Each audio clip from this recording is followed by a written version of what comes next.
Hello students, चलिए start करते हैं। रिलेशन एंड फंक्शन का एक्सरसाइज 1.1 का क्वेश्चन नंबर 1 देखते हैं क्या है। Determine whether each of the following relations are reflexive, symmetric and transitive. हमें यहाँ पे कोई ना कोई रिलेशन गिवन है, डिफरेंट पार्ट में हमने बताना है कि वो रिफ्लेक्सिव है, सिमेट्रिक है या ट्रांजिटिव है या नहीं है। ठीक है, इसके लिए आपको एक बार इंट्रोडक्शन वीडियो जरूर देखनी है, वहां पे मैंने बेसिक कंसेप्ट बताया है इस पूरी एक्सरसाइज का। वो देख के आप क्वेश्चन करेंगे, सारे के सारे डाउट क्लियर होते चले जाएंगे। अब इस क्वेश्चन के अंदर भी देख लो क्या है। हमें एक सेट दे रखा है बच्चों, a is equal to 1, 2, 3 up to 14 तक। ये हमारे एलिमेंट्स प्रेजेंट है सेट ए के अंदर। और जो रिलेशन हमें दे रखा है वो क्या दे रखा है, एक्स वाई का relation, such that 3x minus y is equal to 0। ये हमें रिलेशन मेंशन कर रखा है कि x और y का रिलेशन जो है 3x minus y है। अब बच्चों यहां पे ध्यान से देखो, 3x minus y is equal to 0 दे रखा है, तो y is equal to किसके हो गया, 3x के। तो हमारे रिलेशन के अंदर जो पेयर बनेंगे वो क्या क्या बनेंगे, ध्यान से देखो। जब हम x की वैल्यू 1 पुट करेंगे तो y की वैल्यू हमें क्या मिलेगी, 3। देखो y is equal to 3 into 1, तो 3 1 जा 3, y की वैल्यू 3 मिल रही है, तो 1 पुट करने के बाद हमें 3 मिल रहा है, ये पेयर बन गया। फिर हम 2 पुट करेंगे, 2 3 जा 6, 2 और 6 मिलेगा। फिर 3 पुट करेंगे, 3,9 मिलेगा। 4 पुट करेंगे, 4,12 मिलेगा। यहां पे 4 पुट करते चले जाओ, 4 3 जा 12, 4 पे 12 मिल रहा है हमें। इस तरीके से हमें एलिमेंट्स मिलते चले जाएंगे, बहुत सारे एलिमेंट्स मिल जाएंगे, सारे पेयर बनाने की कोई जरूरत नहीं है। ठीक है, इतना समझ में आ गया। अब बात करते हैं रिफ्लेक्सिव रिलेशन की। पहले इसका बेसिक कंसेप्ट बताऊंगा, बाद में यहां पे करेंगे हम क्वेश्चन। रिफ्लेक्सिव का मतलब क्या होता है, रिफ्लेक्सिव की मतलब सेम चीजें प्रेजेंट हो हमारे रिलेशन के अंदर। जैसे a, अगर x की वैल्यू a है तो y की वैल्यू भी a ही प्रेजेंट होनी चाहिए हमारे रिलेशन में। या फिर b, या फिर कह सकते हैं 1, 1, 2, 2, ऐसे x और y की वैल्यू सेम वैल्यू अगर हमारी रिलेशन के अंदर प्रेजेंट होगी तो हम उस रिलेशन को रिफ्लेक्सिव कह सकते हैं। बट यहां पे तो प्रेजेंट नहीं है, तो फर्स्ट पार्ट में हमें रिफ्लेक्सिव चेक करना है, तो हम यहां पे क्या लिखेंगे, 1, 1, 2, 2, 3, नॉट बिलोंग्स टू रिलेशन। ये ऐसे हमारे पास यहां पे रिलेशन के अंदर प्रेजेंट नहीं है एलिमेंट्स का पेयर, तो यहां पे क्या लिख देंगे हम, सो रिलेशन इज नॉट रिफ्लेक्सिव। देखो भाई, थोड़ा सा डिफिकल्ट जरूर होता है ये रिलेशन एंड फंक्शन का चैप्टर, बट थोड़ा सा आपको पेशेंस रखनी पड़ेगी। पूरी वीडियो देखिए, समझ में गारंटीड आएगा रिफ्लेक्सिव, सिमेट्रिक और ट्रांजिटिव का मतलब। दूसरे पार्ट के अंदर हमें क्या देखना है, सिमेट्रिक चेक करना है। सिमेट्रिक का मतलब क्या होता है पहले वो समझ लेते हैं। सिमेट्रिक का मतलब होता है बच्चों, अगर a, b belongs to r है तो हमारा b, a भी क्या होना चाहिए, बिलोंग्स टू r होना चाहिए। अगर एलिमेंट्स को हम एक्सचेंज कर दें, अगर वो दोनों रिलेशन के अंदर प्रेजेंट मिल जाएं तो हम उस रिलेशन को सिमेट्रिक रिलेशन कह सकते हैं। ठीक है, अब यहां पे देखो 1, 3 बिलोंग्स टू r। 1, 3 क्या है, रिलेशन के अंदर बिलोंग करता है। बट आप इसके सारे एलिमेंट्स लिखोगे ना तो आपको 3, 1 नहीं मिलेगा। तो यहां पे आप देखोगे 3, 1 नॉट बिलोंग्स टू रिलेशन। कैसे पता लगेगा, देखो 3, 1 को चेक करके देखो, ये x की वैल्यू होगी, ये y की वैल्यू। अब रिलेशन में अंदर 3x की वैल्यू पुट करके देखो, यहां 3 पुट कर दिया, 3 3 जा 9 आ जाएगा, तो 3, 9 आएगा। 3, 1 तो आएगा ही नहीं कहीं पे भी, तो ये क्या हो गया, not belongs to relation. So this is not symmetric, तो ये रिलेशन सिमेट्रिक नहीं है। हो गया क्लियर। लास्ट जो होता है हमारा ट्रांजिटिव रिलेशन होता है, उस ट्रांजिटिव रिलेशन को भी समझ लेते हैं एक बार। ट्रांजिटिव रिलेशन के अंदर क्या होता है बच्चों, अगर a, b belongs to r है और b, c belongs to r है। ध्यान से देखो मैंने क्या कहा है, a, b r से बिलोंग करता है और b, c belongs to r है, तो हमारा a, c भी क्या होना चाहिए, बिलोंग्स टू r होना चाहिए। अगर ऐसी कंडीशन मिलती है तो वो ट्रांजिटिव रिलेशन हमारा कहलाएगा, अदरवाइज वो ट्रांजिटिव रिलेशन नहीं होगा।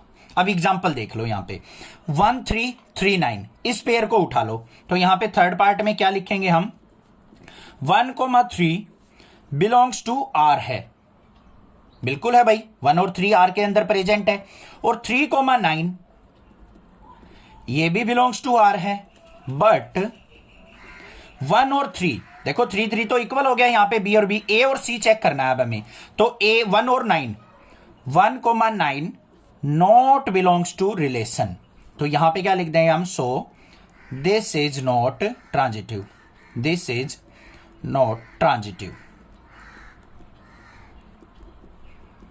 बस इस तरीके से आपको पहचानना है। समझ में आ गया होगा, क्लियर है फर्स्ट पार्ट, कोई दिक्कत नहीं होनी चाहिए। बाकी सेकंड पार्ट करेंगे और डाउट क्लियर हो जाएगा। सेकंड पार्ट को देखते हैं। सेकंड पार्ट के अंदर हमें क्या दे रखा है, relation R in the set N of natural numbers. N क्या है, सेट ऑफ नेचुरल नंबर्स है, defined as relation equal to x comma y such that y is equal to x plus 5 and x less than 4। तो इस relation को कैसे लिखेंगे, ध्यान से देखो। पहले तो सेट दे रखा है हमें नेचुरल नंबर्स का, तो सेकंड पार्ट के अंदर हम ए सेट मान लेते हैं, नेचुरल नंबर्स का सेट। नेचुरल नंबर के अंदर क्या आ जाएंगे, हमारे बहुत सारे एलिमेंट आ जाएंगे, जैसे 1 2 3 4 अप टू इंफिनिटी, 1 2 3 इस तरीके से हमारे एलिमेंट्स प्रेजेंट होंगे।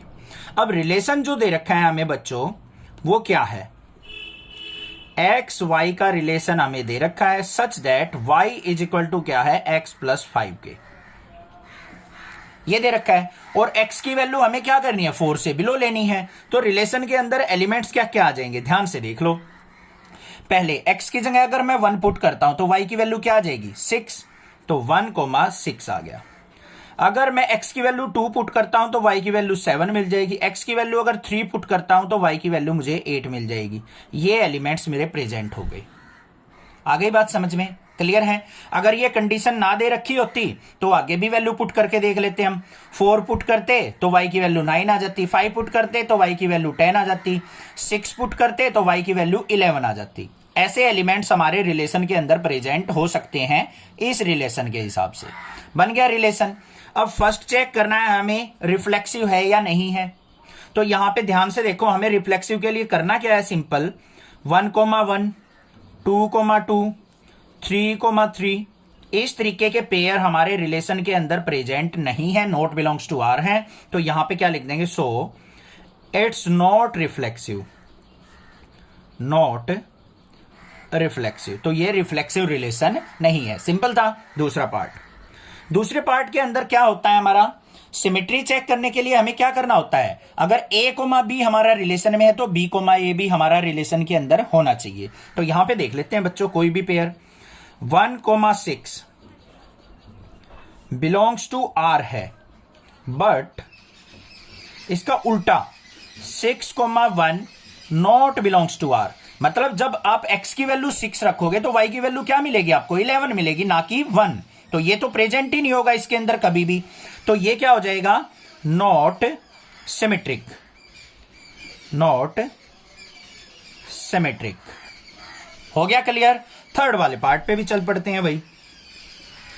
थर्ड वाले में क्या होगा, ट्रांजिटिव के लिए हमें क्या चेक करना होता है कि a कोमा b अगर रिलेशन में है और b कोमा c रिलेशन में है तो हमारा a कोमा c भी रिलेशन में होना चाहिए। तो देखते हैं उसको कैसे करेंगे। यहां पे एग्जांपल ले लेते हैं हम, जैसे 1,6 बिलोंग्स टू r है, 1,6 बिलोंग्स टू r है, और 6,11 ये भी बिलोंग्स टू r है। देखो कैसे, यहां पे वैल्यू बेसिक से प्रेजेंट नहीं है। अगर मैं x की जगह 6 पुट करूं बच्चों तो y की वैल्यू मिलेगी क्या मुझे, 6 और 5 11, तो 6 और 11 ही तो मिलेगी इस रिलेशन से। तो ये भी हमारा रिलेशन के अंदर हो सकता है अगर x लेस देन 4 ना दे रखा हो तो ये भी हो सकता है।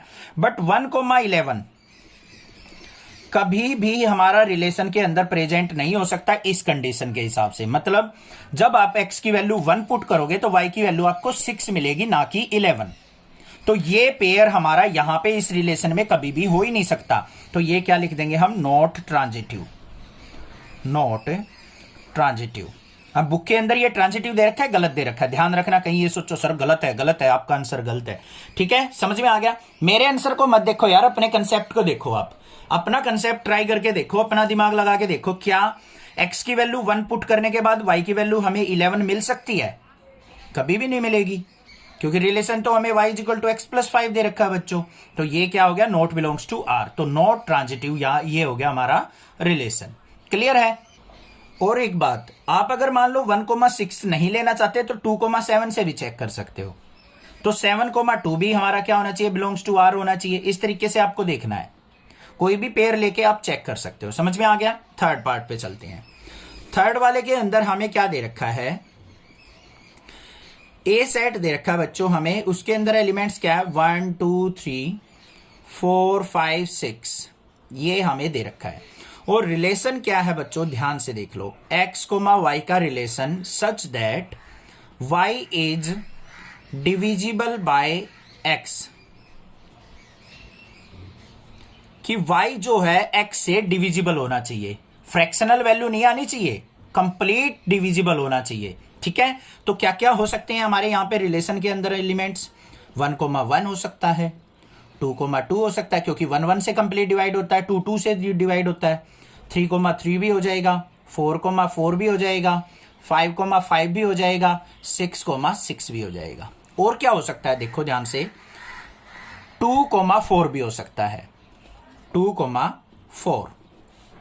ये x ये y, तो y जो है x से डिविजिबल होना चाहिए, तो 4 को 2 से डिवाइड करेंगे, 2 आ गया डिवाइड होके, कंप्लीट डिवाइड हो रहा है, तो हो सकता है। 3,6 भी हो सकता है, बट 6,3 और 4,2 नहीं होंगे। देखो 4,2 क्यों नहीं होगा? ये x हो गया, ये y, तो उसने क्या कहा है? y जो है x से डिविजिबल होना चाहिए। y की वैल्यू क्या है? 2, x की वैल्यू क्या है? 4, इसको डिवाइड करेंगे 1/2 आ रहा है, फ्रैक्शनल वैल्यू आ रही है, ये हमारा कंप्लीट डिविजिबल नहीं माना जाएगा। तो ये एलिमेंट्स हमारे प्रेजेंट होंगे किसके अंदर? रिलेशन के अंदर। आ गए हमारे पास। ठीक है, अब बात करते हैं फर्स्ट वाले पार्ट की। अब इस रिलेशन के अंदर देखो 1,1 2,2 3,3 ये ऐसे एलिमेंट्स प्रेजेंट है हमें, ये बिलोंग्स टू R है। सो रिलेशन इज रिफ्लेक्सिव। तो रिलेशन क्या है हमारा? रिफ्लेक्सिव रिलेशन है, क्योंकि ये हमारे R के अंदर प्रेजेंट है। सेकंड वाले पे चलते हैं। सेकंड वाले में क्या है बच्चों हमारा? ध्यान से देखो, यहां पे 4,2 ये 2,4 बिलोंग्स टू R है, but 4,2 not belongs to R। 2,4 तो है हमारा रिलेशन के अंदर, बट 4,2 हमारा रिलेशन के अंदर नहीं है, क्योंकि 2 हमारा 4 से डिवाइड नहीं होता कंप्लीट। तो ये क्या हो गया हमारा? Not a symmetric. क्लियर हो गया? थर्ड वाले पे चलते हैं भाई। थर्ड वाले के अंदर क्या हो जाएगा हमारा? क्या लेने हैं हमें पेयर? ध्यान से देखो 1,2